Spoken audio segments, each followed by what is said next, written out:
Shalom. Shalom. As you see in the building, we'll get right to the introduction.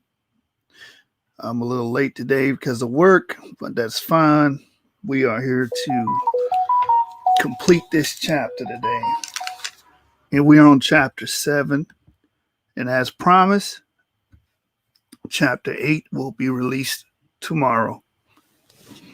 We're almost done. Chapter 8 and chapter 9. That's it.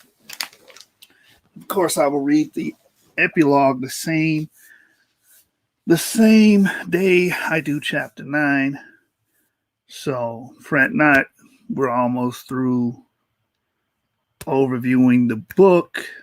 I'm going to open up with our brother LV Europa, the amazing talent that blessed our platform with his music and his works. So we're going to open up with my brother LV Europa. Let's get it. Europa Report TV, Facebook and YouTube.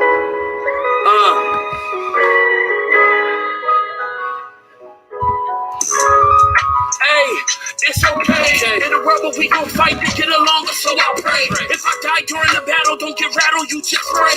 And just know that we'll rejoice, but save it for that day. I was given time to sit back and concentrate my mind away for the moments they compensate. I had to leave. Breathe on the track as it obvious. They don't say it's fairy tales, but that's where you dominate. Who's the one that say your dreams ain't for real? This is us. It's more than luck when I'm aiming at your bill. Just how to deal to get a feel. I fall crazy in the field. I shot cases at the judge. I hold a crowd with the appeal. Cause the people really hungry. To get money, they gon' steal.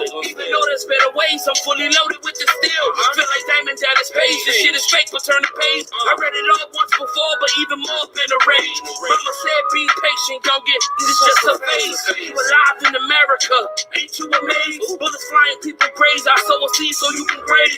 And I water with the spirit in the hopes that you'll raise. Hey, it's okay. In the world where we gon' fight to get along, so I pray. If I die during the battle, don't get rattled, you just pray. And just know that we'll rejoice, but save it for that day. I was given time to sit back and concentrate my mind away for the moments they compensate. I had to leave. Breathe on the track as it obvious. They gon' say it's fairy tales, but that's where you dominate. Who the one that said your soul is for sale? No price tag could ever match what's inside of where it dwells. Saw the pureness of your thoughts, but can't describe it in detail. What it entails is something special. Keep your hammer in your nail. People gon' envy. Your wants will be plenty, but keep your family close, cause when they do it, you empty. I was broken once before, but even more, they try to chip me. I'm a prayer to the Lord, I went to war with the gypsies. Broke for the reason I came back for the people. I was set free from my sin, but it cost me my evils. Had to brighten up the dark with the light that made you see through. Even though you get one start, I'm set apart in the sequel. None will ever be equal, I will never will cheat you. You been on my mind, real rap, I probably treat you. This is a dream, real rap, I probably treat you. Too. Is this real? Is it a dream? Hey, it's okay. In the world, we gon' fight to get along, so I pray. If I die during the battle, don't get rattled, you just pray. And just know that we'll rejoice, but save it for that day. I was given time to sit back and concentrate my mind away for the moments they compensate. I had to leave. Breathe on the track as it ovulates. They gon' say it's fairy tales, but that's where you dominate.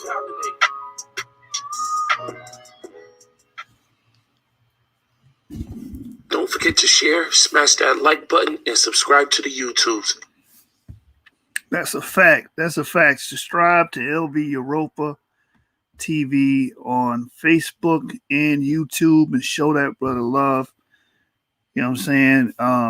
Like I said, man, what he's doing is really a dying art. He's actually rapping. A lot of people don't really put too much time and effort into their craft. So that's why we get what we hear on the radio. But to the meat and potatoes of this, we're going to be dealing with the 7th chapter, Black Jews in Africa and the Americas. Adding critique. I'm using this for teaching and scholarship purposes. So I am well within my right of the Fair Use Act. Right? So Section 107 of the Copyright Act provides the statutory framework for determining whether something is fair use and identifies certain types of uses, such as criticism, commentary, news reporting, teaching, scholarship, and research. I will be doing all of those things tonight. I'll be giving commentary. I give some criticisms. This will be a teaching lesson also with the history, and this is used for scholarship and research purposes. All right, so let's get directly to the chapter. All right, you should see it on the screen, and I'll make sure to blow it up so you guys can see it at home watching. It doesn't want to show up. Give me a second, family.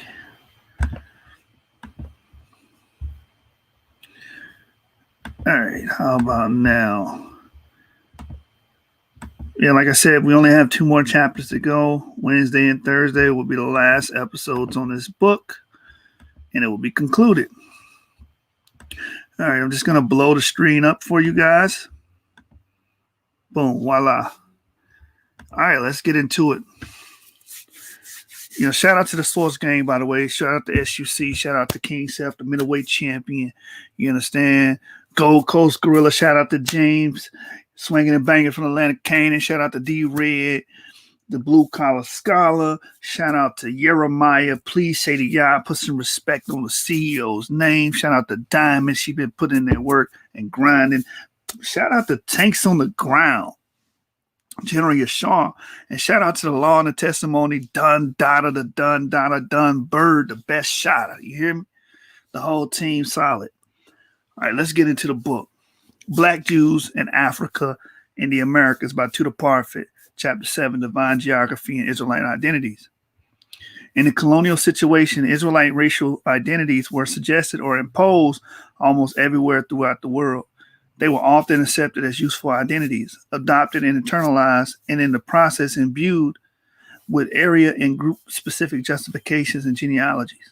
Societies everywhere have a tendency to construct a genealogically useful past for themselves in which desirable versions of their history are favored and unwanted narratives purged. Invented Israelite identities in the African colonial situation were used for a variety of purposes. In the web of colonial relationships, the creation, suggestions, or impositions of identities, narratives, and histories by colonists, missionaries, and others was but one aspect of a complex interaction between colonizers and colonized, between Europe and Africa, Asia, and the Americas, between modernity and tradition. The world of the colonized and the colonizer was one entire interactive system, one vast interconnected world in which the trope of Israelite origins for a multitude of peoples as a global phenomenon formed an integral part. In Africa, as in America, the acceptance, adoption, or internalization of an Israelite religious or ethnic identity, although the boundary between the ethnic and religious identity was and is porous, was often a means of using colonial discourse for some useful and dignified spiritual or social end. It was part of a wider cultural phenomenon, that of adopting the Western Hamitic hypothesis as was of vindicating the past, which was embedded among blacks in the United States as in Africa in a desired counter-colonial racial slurs. The Israelite trope was a means by which Africans could turn the Bible back on their colonial masters. The scriptures could be mined for stratagems of survival and resistance and could be used to help create an identity that would be beneficial in these new and unexpected circumstances. So real quick, I want to add commentary to that. So anybody that's saying that this ideology did nothing for our people, they obviously haven't read this book, because it says that it was basically used, if you want to use it on the lower level and say, well, we don't believe that Israelite stuff, you guys just created it. Okay, let's just say we just created this narrative. It still had useful uses, and that useful uses was stratagems of survival and resistance to the colonial powers that was during that time, and the racist powers that existed during that time. Because again, white supremacy and the people that pushed it were saying that blacks deserved to be enslaved, and they had no history, and they were primitive, and they were savage. Well, with this ideology, it gave them civilization. It made them civil. It gave them dignity, and it turned the idea that blacks were primitive and savage on its head. All right, so let's keep reading. The scriptures could be mined for stratagems of survival and resistance, and could be used to help create an identity that would be beneficial in these new and unexpected circumstances. As happened in the 19th century with American black slave population, a metaphorical association with the biblical Israelites also led to an identification with Jews, particularly after the Biafra genocide for the Igbo. The adoption of a specifically Israelite faith in the context of a newly Christianized African country was a way of creating a certain measure of independence from colonial authority, of establishing a measure of racial superiority, of saying, this is our religion, you can keep yours. Indeed, for some blacks, both in the United States and Africa, Christianity, the colonial religion par excellence, came to be viewed as the white religion, a religion of slavery and oppression, while Judaism, or a Hebraized and Judaized form of Christianity or near Christianity, was and is viewed as an indigenous faith, as a religion of freedom, independence, and hope. Now, so this is how Tudor Parfitt is analyzing the information, right? And he's showing that this ideology was seen as a religion of freedom, independence, and hope. So if he can see that, why can't our oppositional forces see that? That's how this was viewed by our people. It was a religion of freedom, independence, and hope. I want you guys to keep that in your memory banks. Let's keep reading.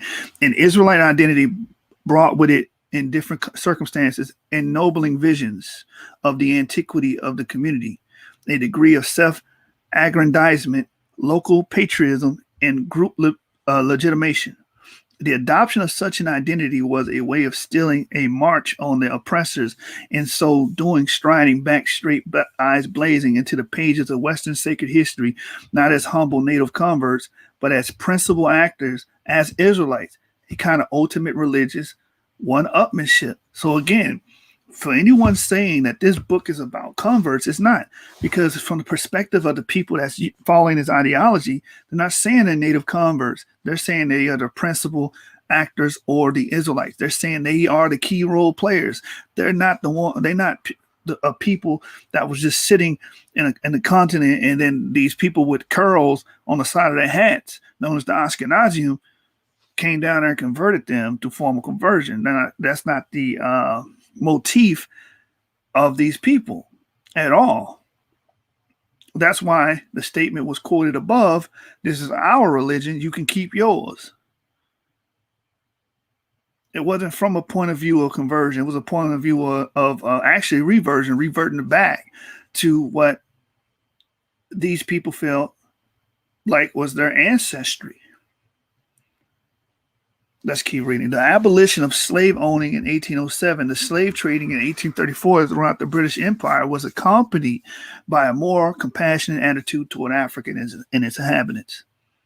The rise of the text-based evangelical Christianity, which had played a major role in the abolition movement, also gave a great boost to the proliferation of African missions. The humanitarianism of the evangelical movement was opposed to the idea that Black Africans were naturally inferior. Evangelicals were staunch supporters of monogenesis, the idea that all humanity derived from the original Adam and that color was no more than skin deep. As far as they were concerned, God that made the world had made one blood, all nations of men, which is Acts 17:24-26. With the benefits of English culture, education, and religion, it was generally considered there was nothing to stop blacks developing into civilized people. At the beginning of the 19th century, very few black people in Africa were practicing Christians, apart from Ethiopians, Coptic Egyptians, and some Roman Catholics living in Guinea and the remnants of the Congolese Empire. In 1652, John van Riebeck had established a European colony at the Cape of Good Hope, and some of the colony's colored slaves had become Christian. but it was only in the 19th century that serious efforts were made to convert the black inhabitants of southern Africa, which was done through the agency of various British, German, Swiss, American, and French missionary societies. Missionary work was instituted everywhere in Africa. In 1804, the Church Missionary Society started work in Sierra Leone. In 1806, the non-denominational London Missionary Society, it changed its name in 1812 to the Church Society for Africa in the East, arrived in Namibia. Missionaries of the American Board of Commissioners for Foreign Missions, ABCFM, started work in Africa in 1810. Many other Protestant missions, among the Wesleyan Methodist Missionary Society, 1813, and the Baptist Missionary Society, 1795, plunged into the African mission field. So we didn't start seeing a push for missionaries in Africa until the 19th century. So anyone that pushing that these people had knowledge of biblical stories, and they were drawing these parallels based upon that before the 19th century, what's the source reference? Because there was no widespread, and as we're about to read, there was no widespread Christianity in Africa, or at least the European Christianity that we know today. That wasn't spread through Africa. So how did they know this? The only other thesis you can go to is the Muslim thing. You can't say it came from Christian missionaries because that came much later in the 19th century. When we're talking about West Sub-Saharan Africa, let's keep reading it. Initially, the Bibles on the colonial frontier were in English and other European languages, but it was soon clear that the Bible would need to be translated into African languages. In 1804, the British and Foreign Bible Society was founded, and the task of translating the scriptures into African language began in earnest. Usually, a given missionary society would work with a specific ethnic group, and a missionary or perhaps a group of missionaries from a particular society would embark on the translation work in a particular language. The challenge was enormous. Of the world's 7,000 languages, 1/3 are spoken in Africa. However, throughout the 19th and early 20th centuries, translations of the Bible or parts of it were made into an impressive number of African tongues. Grebo in 1836. Mapongwe in 1850, Swahili in 1857, Xhosa in 1859, Igbo partially in 1860, and Complete Bible by 1906. Yoruba mid-1880s, and Sadasato 1881. The ABCFM's first books for readers, which included parts of Genesis and some Psalms, had been translated into Zulu in the 1830s. Some parts of the Bible was translated into Shona within months of the initial white occupation, and the Complete Bible by the late 1940s. Parts of the Bible were translated into Songa in 1906, Northern Soto in 1904, Kikiyu between 1910 and 1920, and the Complete Bible in Hausa by 1932, Venda in 1936, and so on. The remarkable industry of ministries and their agents may be seen, in fact, by the 1938, nearly 1/4 of the world's total number of New Testaments, 1/7 of the world's Bibles, nearly 1/6 of the booklets of scripture portions were translated into Bantu languages. So we're looking at these different Bantu groups. They didn't get the Bible translated into their language until late into the 19th and 20th centuries. So anyone coming with the argument that, oh, these people only know about these stories are making these connections is because they were taught by these Christian missionaries and they had knowledge of the Bible, that's not really true. Because we don't see this European influence until late 19th and late 20th century of the Common Era. Just recently is when we start seeing these texts being translated in their language where they can read and digest the information.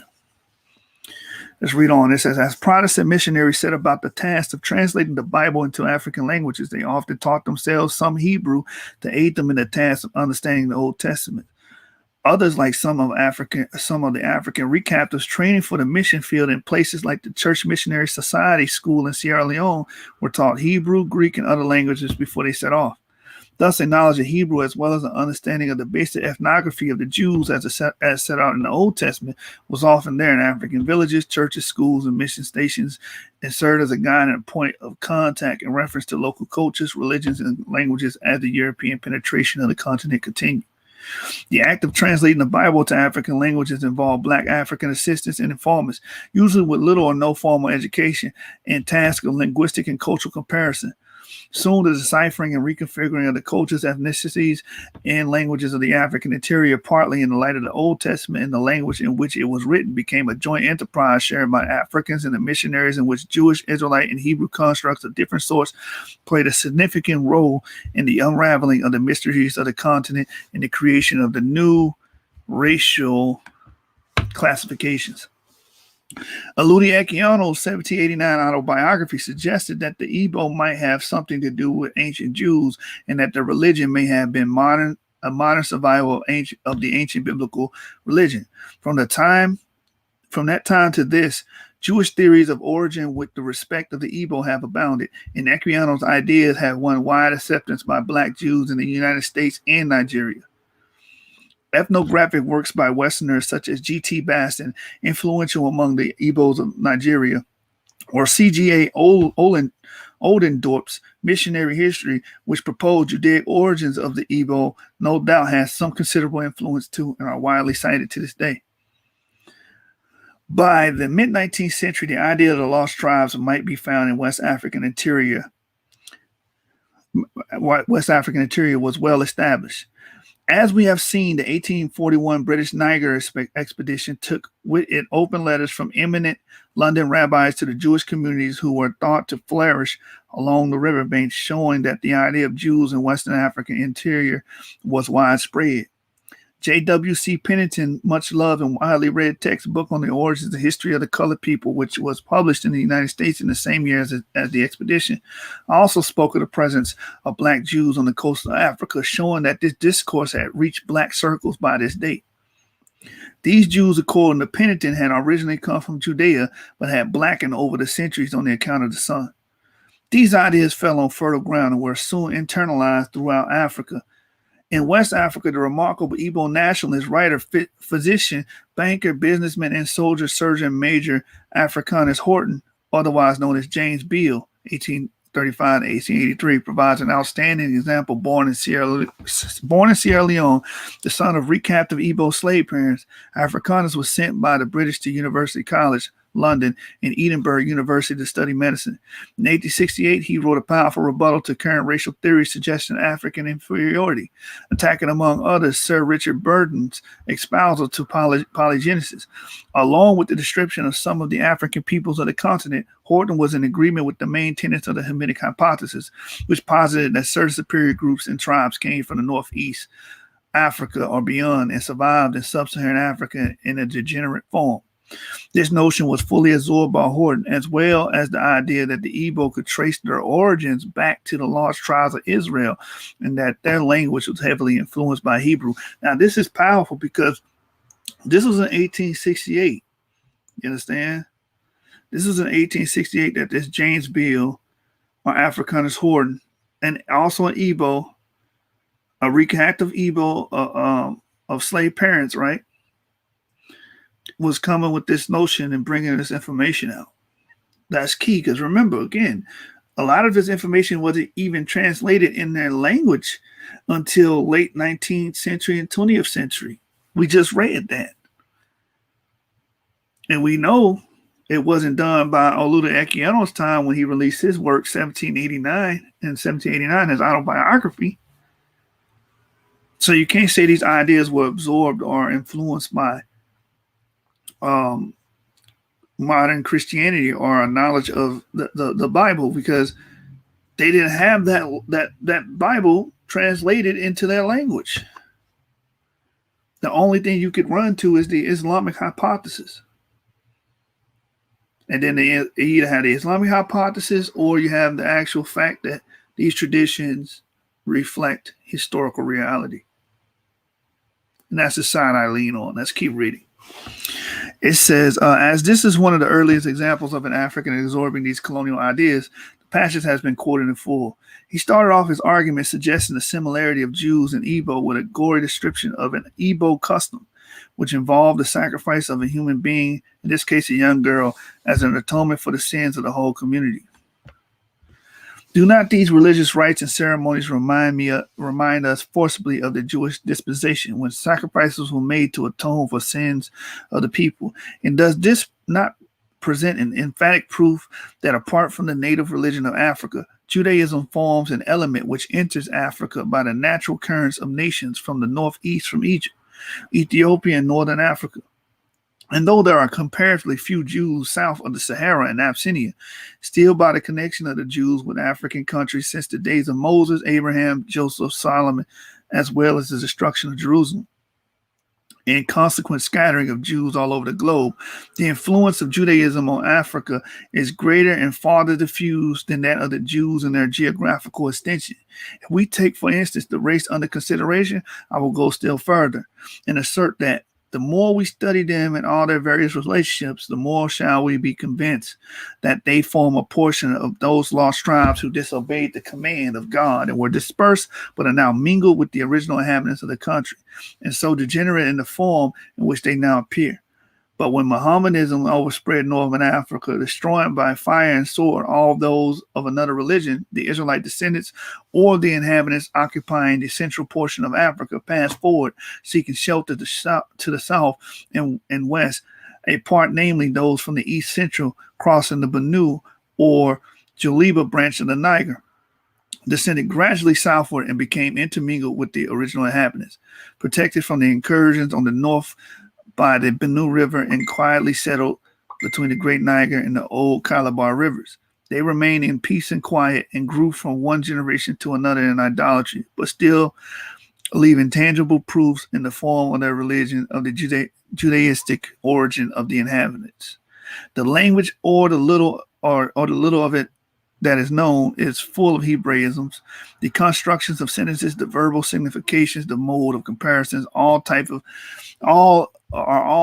of the Hebrew, like the Hebrew from a single root of verbs and other elementary parts of speech. Substantives, adjectives, and adverbs are formed. Close quote. All right, so he said a lot in that quote, and what I find interesting in it from that quote is the fact that he's talking about after the destruction of Jerusalem. And we know for a fact, because St. Jerome attests to this, that you had communities all the way, Jewish communities, all the way from India, all the way to the western tip of Africa. And that's according to St. Jerome, an early church father. He bears witness to that. He says the western tip of Africa, that was Jewish communities during that time. And that's early 1st, 2nd century, because he's referring to after during the Pax Romana. You understand? That they flourished during that period. So that's 1st, 2nd century, around that era. And going into the 3rd century, that you had Jews known to be in those lands.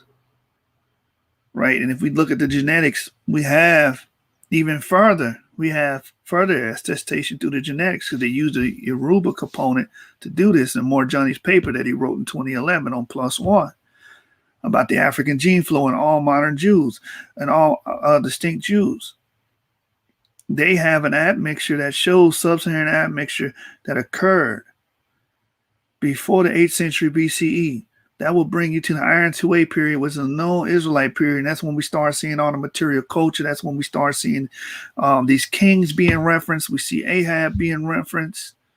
You understand? We see the evidence, the Sumerian Ostracon and Ostraca. We see all these things. The Gezer calendar, the Giza calendar.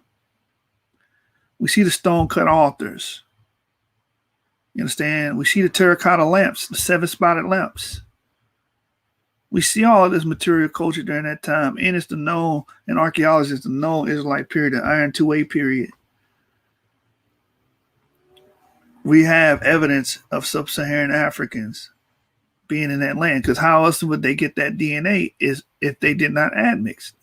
And that's what the article is saying. It's saying they were already admixed with these Africans, which we use the Yoruba component, and we know Yoruba component, the Yoruba are mainly EM2.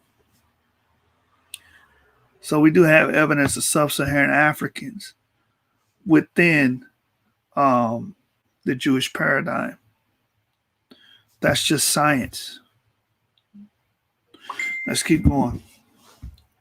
It says, as time went on, further proofs were adduced by the Igbo for their Jewish origins Once a myth is established, it often acts as a magnet to the iron fillings of supporting evidence. Points of a comparison, further proofs eventually accumulate and create a consistent, interlocking, convincing whole.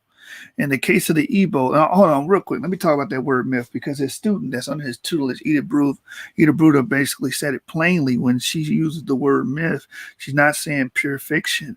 What she's saying is that those myths could contain historical realities. For instance, I'm reading a book on the history of the kingdoms of Africa right now, or West Africa, and it brought up, I believe, the Sanghe or the Sanike, one of the two, that they had a myth that, they prayed to the snake god and it brought forth rain, and they would actually sacrifice a virgin to the snake god, and it brought forth rain in gold. Well, there's some truth to that. Not the sacrificing part and not the deity part, but the fact that when it rained and you overflow these alluvial deposits that had gold in it, they would overflow. And that gold would flow down the river and the people would pick that gold up. So they associated the gold with the rain, and they associated the rain with their deity. Yes, there's mysticism involved, but there's a historical reality interwoven inside of that mysticism, because there's truth behind that. You had the gold in these alluvial deposits. When it rained, and you get them heavy rain months, they would flood and overflow, and that gold would flow down that river, which was a part of the Niger, actually. So just because something's labeled myth, and especially in academia, they're not saying pure fiction. All right, let me get back into it. It says points of comparisons and further proofs eventually accumulate and create a consistent, interlocking, convincing whole.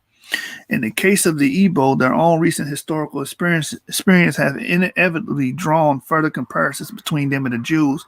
The fact that they were scattered throughout Nigeria as a minority in many cities created the sense of a Jewish-like diaspora.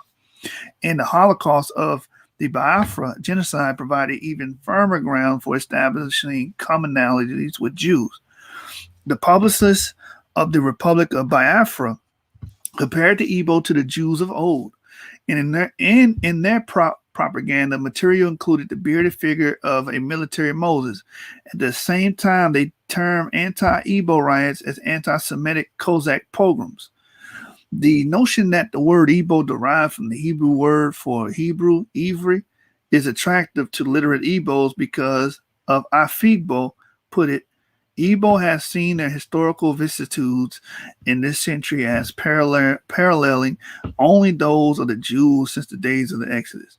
This widespread, though probably unhistorical, ideological feeling of oneness with Jews, which, as we have seen, goes back to the ex-slave boy Equiano in the 18th century, provides some clue to understanding the Igbo psychology, motivation, and drive.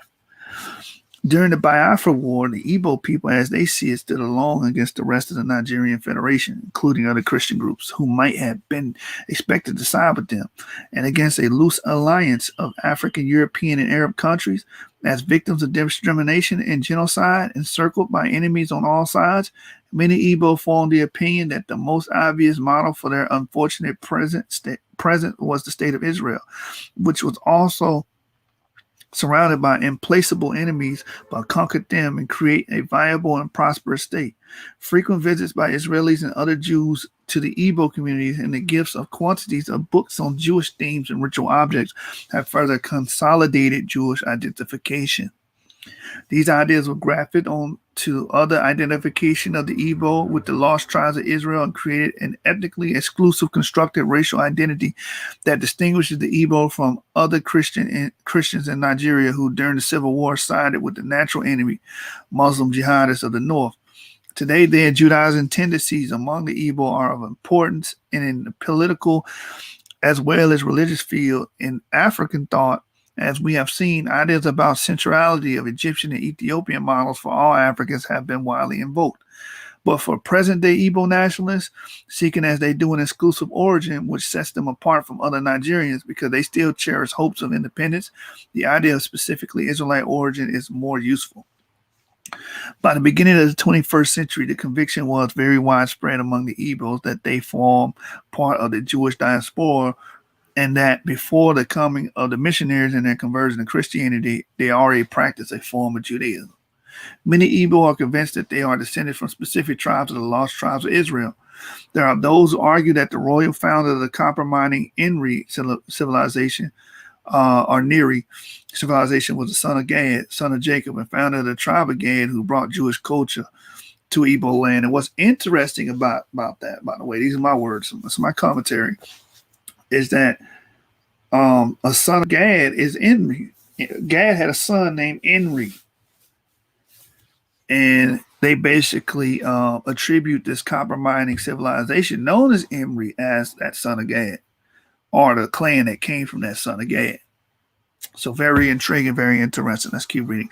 Others maintain that, on the contrary, when Moses left Egypt, he went to Igbo land first before crossing into the Sinai. In fact, the teachings of Moses were actually based on the teachings of the Igbo Eri priests he had encountered. Similarly, Nakam Haginis M.V. Chigeri has written, these are both oral and written explanations that trace the origin of the Igbo, and most tantalizing is an association of the Igbo to the Hebrew race. This assumption is based on the fact that the Igbo culture has many similar traditional customs like that of the Jews.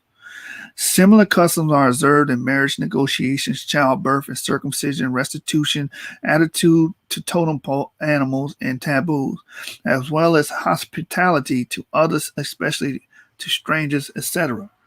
The Igbo are therefore said to be the split and lost group of the tribe of Israel that refused to wander further north, east with Moses, but preferred going down southwards.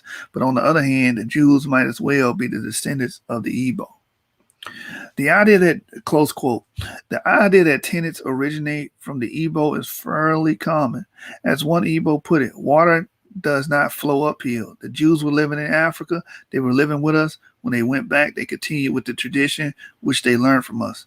But the idea that racial origins of the Igbo are Israelites is very widely held.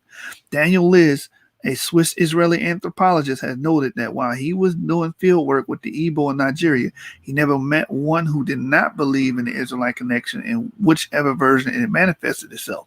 In 2005, while she was writing a doctoral dissertation under my supervision, Edith Bruder sent a questionnaire to the Gahan Synagogue in Abuja, which demonstrated that the congregation believed that they had grown up with Israelite beliefs and that such beliefs were part of the indigenous culture of the Igbo. Dozens of books and articles, including some supposedly academic ones, have been written in support of the Israelite origins of the Igbo, some of which clad the myth with impressive detail. Professor O. Alazi has noted an estimated number of 400,000 Hebrews arrived in apparently safe territory in Nigeria in about 686 BC. The Hebrews, more than any other, wanted a safe place for their practice of Judaism, monotheism, worshiping. It has been estimated, although this may be an exaggeration, that upward of 30,000 Igbo are formally affiliated to one of the 38 or so synagogues since 2008. 15 of these synagogues have joined together to create the Union of Nigerian Synagogues. In addition to these more or less normative Jews, there are two further categories: the Hebrewists, who view themselves as pre-Talmudic Jews on the grounds that their ancestors maintain Hebraic traditions, and the Sabbatarians, who number more than 2 million, who practice a kind of Judaism which including Christian elements. But there are millions more Igbos who believe in the idea of an Israelite racial origin. I also want to make commentary here. Recently, Dr. Reggie, and I respect Reggie, man, but he said there are no Messianic Jews in Africa. Well, you have these Sabbatarians that believe they're Jews and they believe in Christ. They're Messianic, brother. And they said it's an estimate of 2 million of them as well. All right, so let's keep going. Between the efflorescence of Jewish activity and identification in Igbo land and the Black Jewish movement of the United States and elsewhere in Africa, there's a good deal of connection, symbiosis, and communication.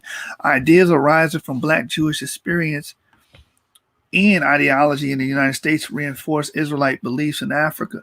At the present time, there are Igbo synagogues that are in direct, regular contact with Black American synagogues and organizations and that are supported by American groups. The Black Hebrew movement, which started in Chicago and finished up via Liberia and in and around the desert city of Dimona in southern Israel, similarly supports a number of groups in Africa, including Igbo ones. Among the Igbo and elsewhere in Africa, the compelling ideas of Black Hebrews in Israel are taking root. One of their principal ideas taken up by many Igbo in recent times is the repositioning of Israel within Africa. This is important because this is a big doctrine today where people are saying, oh, well, Israel's on the African plate, tectonic plate, therefore it's a part of Africa. We have to understand this. Borders are not made by tectonic plates. It's made by words on a paper. People dictate where the borders are. It's not by tectonic plates.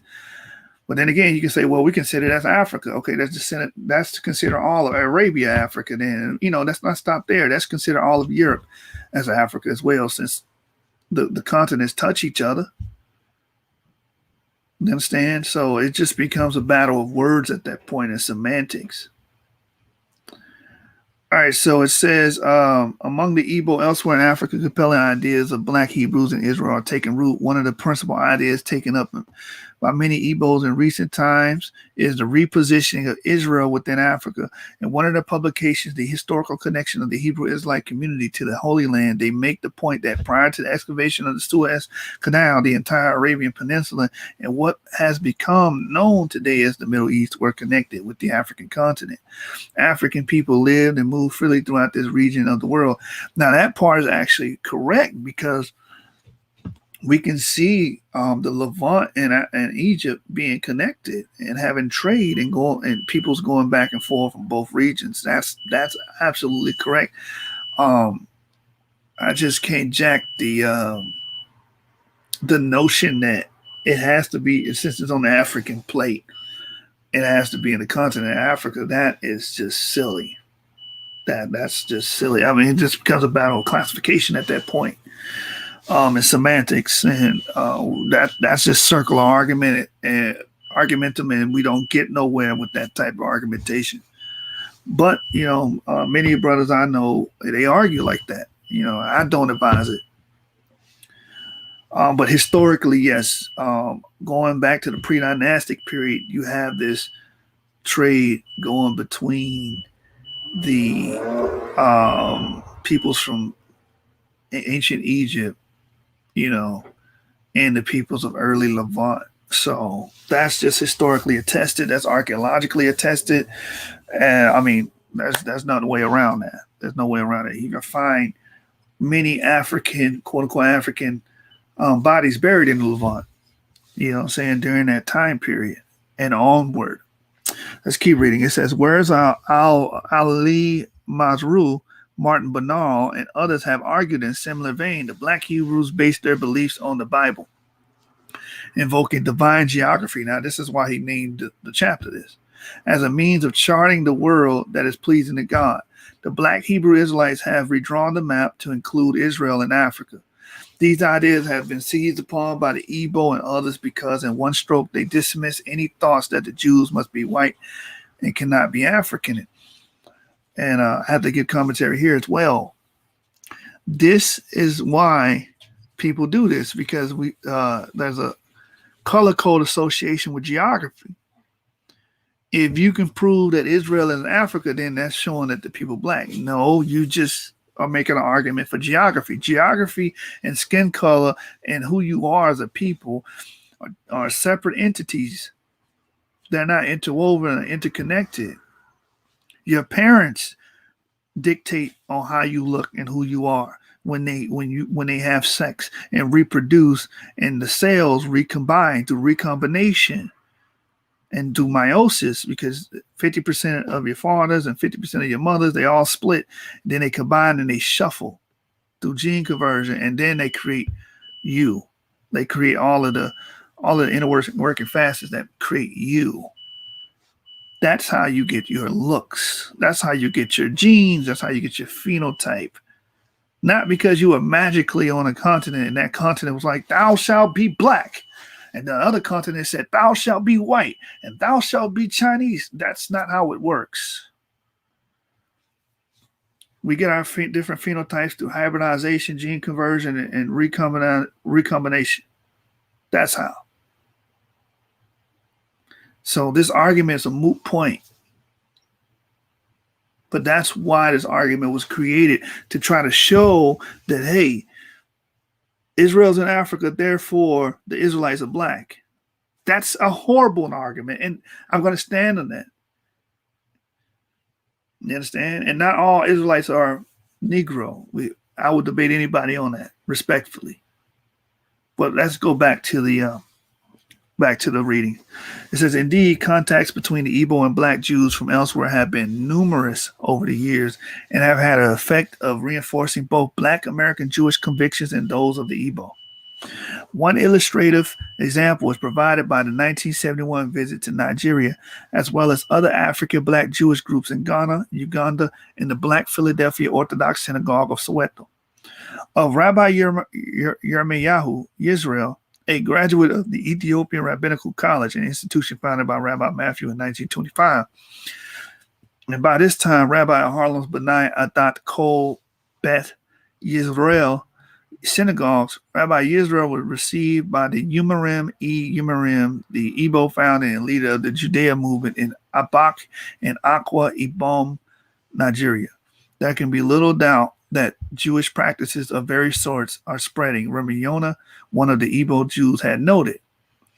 Judaism based on the written Torah is no longer a new or strange faith in Igbo land in Nigeria. In Akwa, capital of my state of Anambra, it is common to see many persons strolling the streets wearing a Jewish kippah. And on the Sabbath, hundreds of people close their businesses to worship and rest. And it is so in the other towns and clans. As for the Igbo, who are returning without the Torah, the Hebrewists, or Indi Ogomu, or the Godianists, as they call themselves these days, they are equally realizing that only God should be worshipped in Igbo land. And the pleasant thing is that they are taking steps to join the Judaists to institute monotheism in our homeland. End quote. In Western Africa, in general, the idea of an Israelite or Middle Eastern origin has been widely internalized. One example is the way in which the ideas of Western scholars and travelers with respect to the origins of the Ashanti have been internalized by at least some of the Ashanti and by other black Jews in Africa and the United States. Under British rule, the office of hereditary monarch of the Ashanti was left unoccupied from 1896 to 1935. When the monarchy was restored, Osei Agiman Parempa II was enthroned as Ashanti. Doubts of various sorts had been voiced about his legitimacy. And in order to put the record straight, he decided to prove for once and for all his inalienable right to the golden stool of the Ashanti by compiling a history of his people. His purpose was to demonstrate that the power of the golden stool dominated the natural order of things and that this was divinely ordained. Any attempts by newfangled Democrats to modify the traditional power structures would threaten the very foundation upon which Ashanti society was built. He set up a committee mandated to gather oral histories about Ashanti origins and assess their reliability. The Commerce was later ordered to draft a history of the Ashanti. By 1946, the task was complete and took the form of the typescript entitled History of Ashanti, which consisted of some 450 foolscap pages, divided into 16 chapters. Each of the last 15 chapters was devoted to a particular Ashanti based on oral traditions. The first chapter, the first inhabitants of the Gold Coast, did not follow this pattern. It was the last part of the book to be written and was the only section of the work not to base its belief on Ashanti oral material and to cite non-Ashanti written sources. The first chapter was significantly more handwritten marginal comments by the Ashanti than are to be found in later chapters.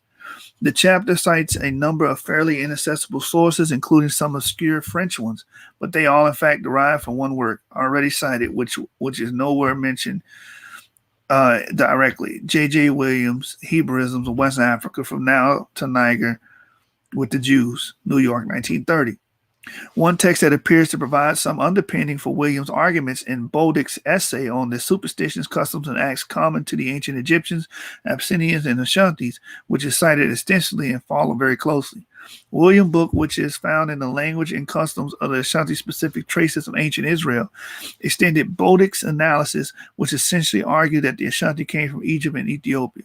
To incorporate ancient Israel more centrally, a good deal of the first chapter of Ashanti's history is lifted directly without acknowledgement from Williams' book and make the claim that the Ashanti probably originated in Canaan and had close connection with the Hebrews. Williams also maintained that the elements of ancient Israelite customs and religious rituals had been brought to Ashanti areas by immigrant elite.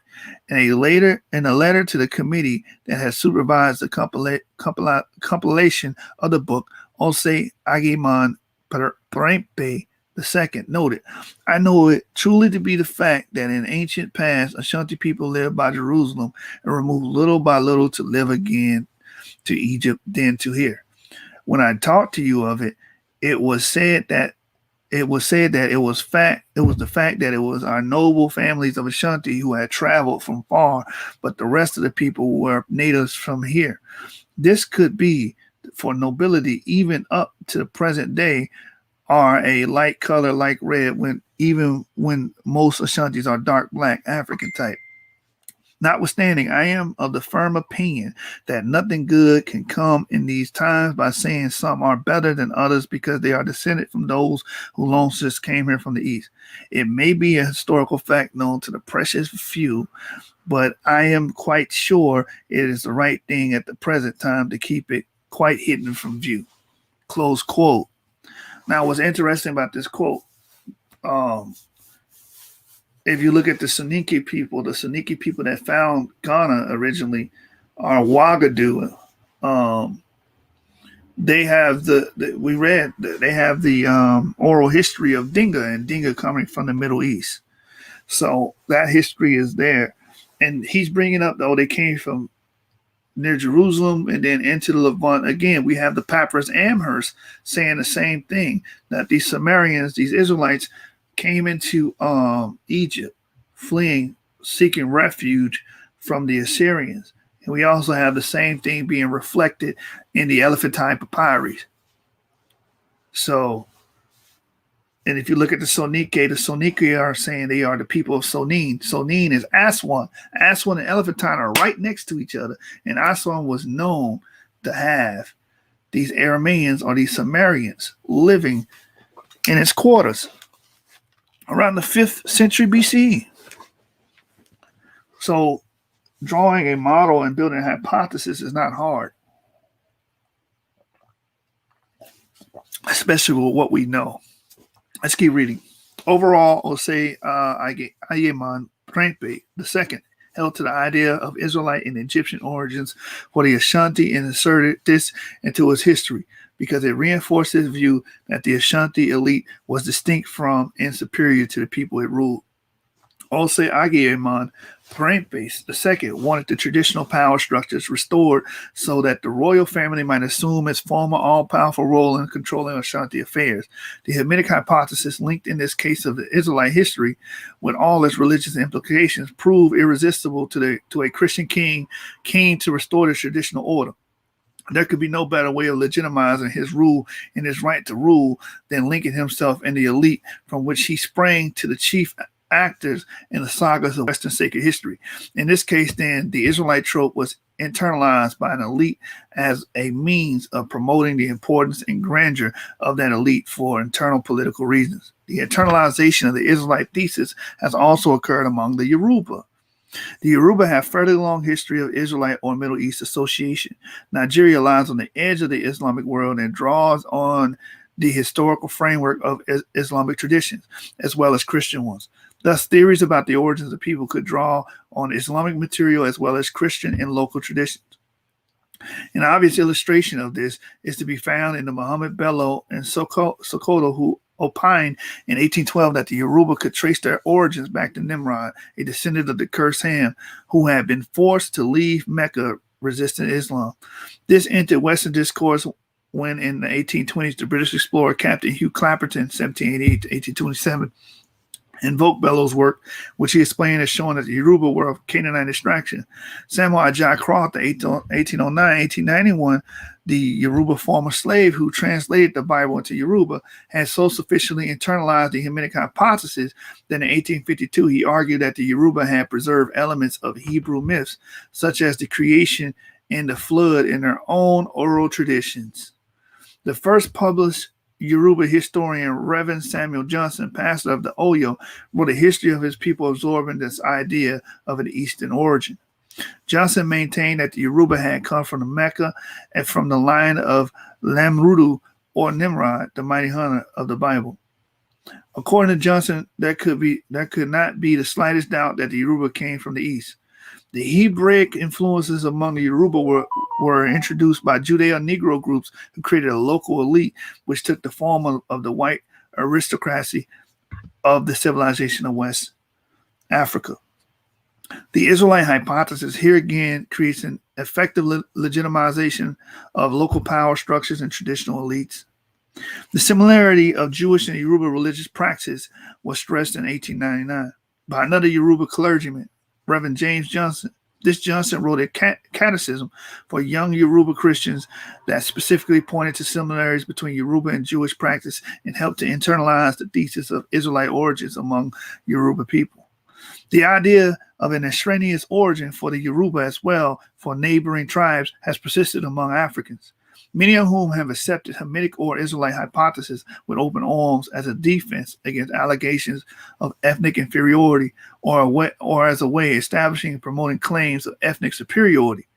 In 1955, the Nigerian historian Saburi Oladini Biobaku, 1918 to 2001, claimed that the Yoruba came from the ancient kingdom of Moro, while another Nigerian historian, Emmanuel Obohioyi Hulu, born 1906, claimed a Jewish origin for the small neighboring Isan tribe of southern Nigeria. Frederick Yamu Numa, a Nigerian historian and businessman, authored a book, Pride of the Urhobo People, which maintains that the Urhobo people, also of southern Nigeria, were of Egyptian descent. Similarly, the Efik people from southeastern Nigeria internalized the general discourse and claimed to have originated in Palestine or Egypt and to have crossed the Sahara to the Sudan from where they migrated to Nigeria. Yet another Nigerian historian has a written book, Ibibio, Jews of Nigeria, which claims Jewish origins for neighboring Ibibio, also from southeastern Nigeria. Similarly, the important Ayan statesman and historian Joseph Kawami Kayetui Boaki Dankwai, 1895 to 1965, who was credited with giving modern state of Ghana its name, wrote 3-volume work of which only the final volume survived a calamitous fire. His Akan concept of God endeavored to demonstrate that the Akan had come to the knowledge of God of the Bible quite independently of Western colonial influence, and that their Nyan Kopan Kwame, the greater God of Saturday, was none other than the biblical Jehovah. And I can see how you can deduce that if it's a God of Saturday and God rested on the seventh day. I can see how you can put two and two together. It's not like orange and apples. It's really apples and apples at that point. So that is a deducement.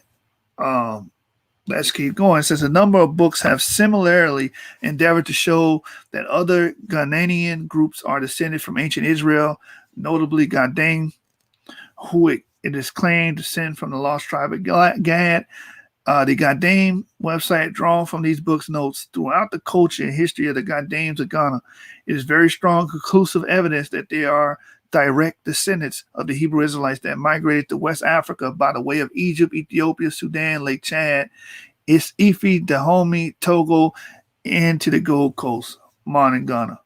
Their cultural practices, laws, and customs, even some of their names are so identical to those described in the Holy Bible.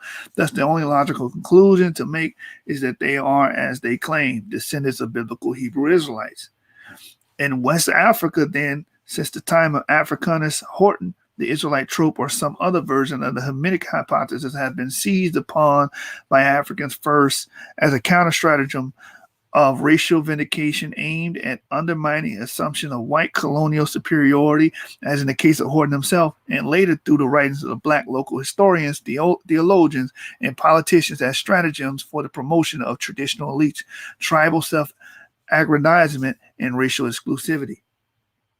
There are many other examples of the internalization of the Israelite topos. One such is the fairly recent development of the House of Israel community of Sefwi, Woso, and Sefwi Swi in Ghana, which has been a favorite locus for the Israelites in Africa discourse. Members of the community believe that their ancestors, the Sefwi, are descendants from the lost tribes of Israel who migrated south through the Ivory Coast by the way of Timbuktu, bringing with them certain Jewish rites and observance. The House of Israel community was created in 1976 after a local Muslim, Alhamdre Toyirafa, had a vision that convinced him that Sefwi ancestors were Israelites. He came to the conclusion in part because of the similarities he perceived between the traditions of his own people and those of the Jews.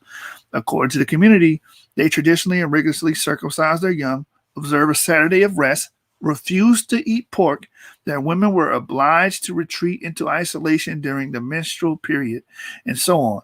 As Toyiriafa did more research, he became increasingly convinced that the Sefwi ancestors were directly descended from the ancient Jews. One of his neighbors, David Ahenkora, and others from the neighboring villages went to the Ivory Coast to delve further into their history and formed some tentative conclusions that perhaps they were descended from the Jews of Timbuktu. Encouraged by this, the community started to call itself the House of Israel and began to disseminate Israelite teaching. After the death of Toyakirafa, David Ahinkora, along with other members of the House of Israel, moved to the suburb of the town of Sefwi Woso, where they have constructed a synagogue to which many Jewish visitors are drawn. Like other similar communities, this one is in regular communication with mainstream Jews and black Jews or Israelites in Israel. The United States and other parts of Africa, the internalization of Israelite theory has even more dramatic consequences elsewhere in Africa. So that is chapter 7. We only have 2 chapters left. Chapter 8, the internalization of the Israelite myth, and then chapter 9. And then we're going to read the epilogue and conclusion of this book. And we're here. We're here. We actually read over here. Take a look. It's in a book. Reading Rainbow. So yeah, man. As you can see, again, he's presenting the history. He's presenting his thoughts on it. About how it could have been a defense mechanism, which I agree, it would have been a defense mechanism. And that's how a lot of times it was employed. But as he put it, as he stated, these people were looking at if this was a true ancestry. And so I'm saying, anybody that the oppositional forces, you're not really reading this book. You're not.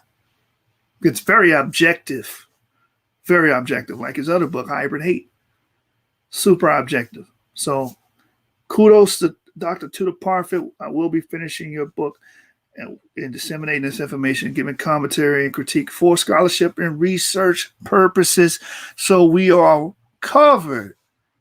We are covered under the Fair Use Act here at the source, where we actually read the source. How about that, man? Source gang, 7 gang over everything. Let's get it. Let me see what the comments are. Comments are like, you know how I'm rocking, man.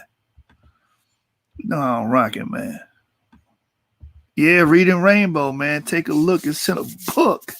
Reading Rainbow. I can do anything. Friends to know and ways to grow. Reading Rainbow. Hey, Shalom Wesley Curry. I don't think I've seen you in before. Shalom.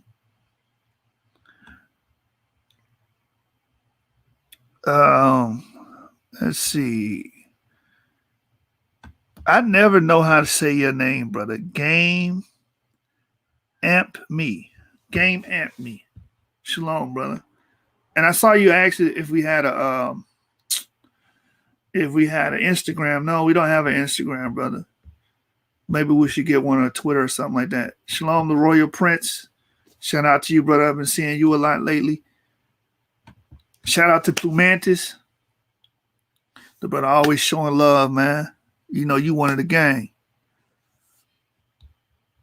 Yeah, hit that like button and subscribe. Shout out to Gadawar, Gabar. Shalom, brother.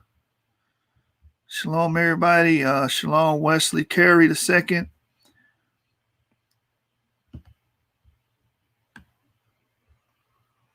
I don't know what you're talking about, but shalom to you. Shalom, blue collar scholar. Hey, you know, they can see that we read, man. I got a message to the oppositional forces, dagger frauds, you know what I'm saying? Team Osiris. We read over here. Don't tell me about a book you ain't read. That's the new move in 2021. Do not say anything to me about a book that you have not read, bro. Because I will take the time out and read all the way through it. Let my audience see it. And we're going to see who really repping the material.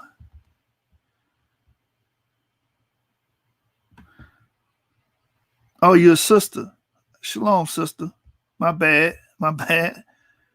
That name, I can't tell. The name game amped me. I can't tell. I'm sorry. My apologies. But this is my message to the oppositional forces, man. You know how we get down. You know how we rocking, man. Let's go.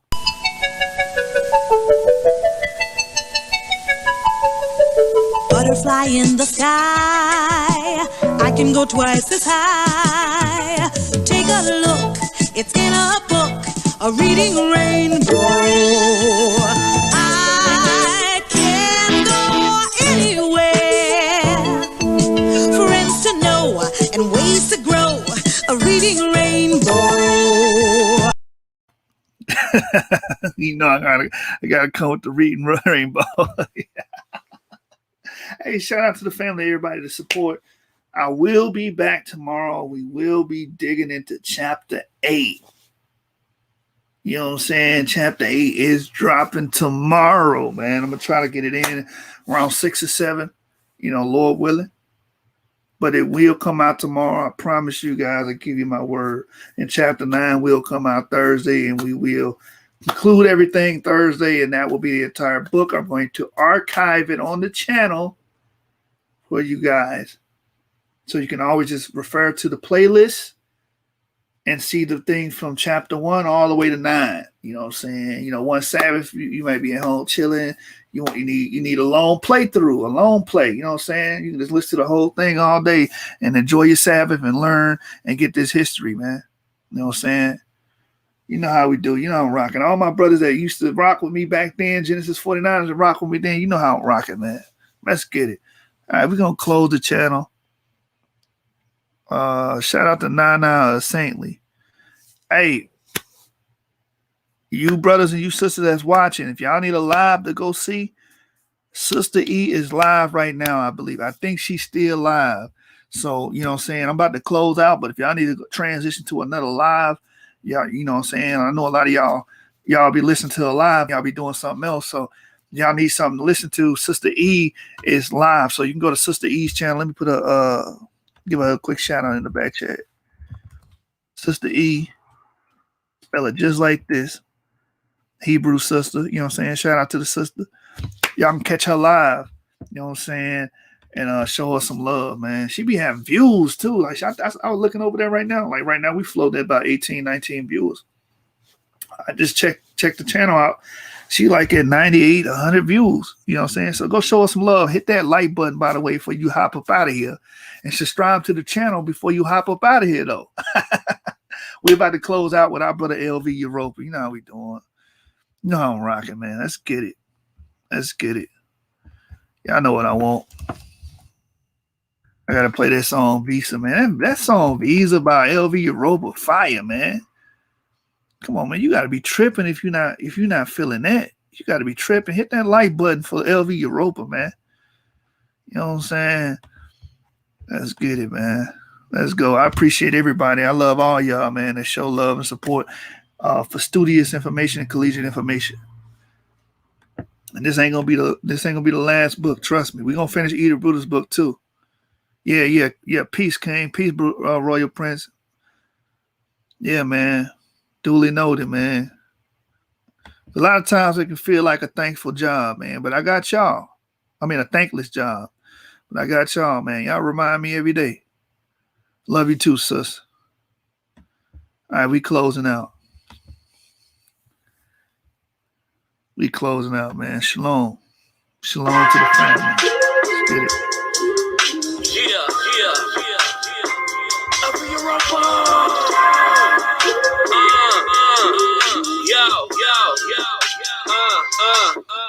I got a visa, that's one swipe. Bitch, change the demeanor. I got that all money, baby. That bitch came with a beeper, cold as a freezer. Heat up in my leisure. I feel like a fever, baby. You know I'm a keeper. I got a visa, that's one swipe. Bitch, change the demeanor. I got that all money, baby. That bitch came with a beeper, cold as a freezer. Heat up in my leisure. I feel like a fever, baby. You should know that I'm a keeper. Just to keep saying, hey, you keep that tucked away. Some gon' come with the lies. Remember them when you pray. Some gon' cry when they die. You don't worry about the cave. Look, I done whipped away my time to show, so I'm living today. That shit was real. I had to tell them slaves. But you gotta be brave. It's a land of the free. Gotta move like waves. Hey, put the ring to the path. I give them path for the rage. Then I put them on the path to take them all up the stage. I got a visa, that's one swipe. Bitch, change the demeanor. I got that all money, baby. That bitch came with a beeper, cold as a freezer. Heat up in my leisure. I feel like a fever, baby. You know I'm a keeper. I got a visa, that's one swipe. Bitch, change the demeanor. I got that all money, baby. That bitch came with a beeper, cold as a freezer. Heat up in my leisure. I feel like a fever, baby. You should know that I'm a keeper. This is the keepsake, hey. You can use this right away. Some gon' come with the truth. Honor them when you pray. Some gon' laugh about their life. They don't worry about delays. Look on them with the way that level's real. When you can use it today, don't worry about how you're gonna get paid. Lord, keep it free, take it away, hey. Don't you wanna be free? Remove that rage. There's a path to the light, don't misuse those ways. Sweet flow with the truth. Gotta move that ways. I got a visa, that's one swipe. Bitch, change the demeanor. I got that all money, baby. That bitch came with a beeper, cold as a freezer. Heat up in my leisure. I feel like a fever, baby. You know I'm a keeper. I got a visa, that's one swipe. Bitch, change the demeanor. I got that all money, baby. That bitch came with a beeper, cold as a freezer. Heat up in my leisure. I feel like a fever, baby. You should know that I'm a keeper.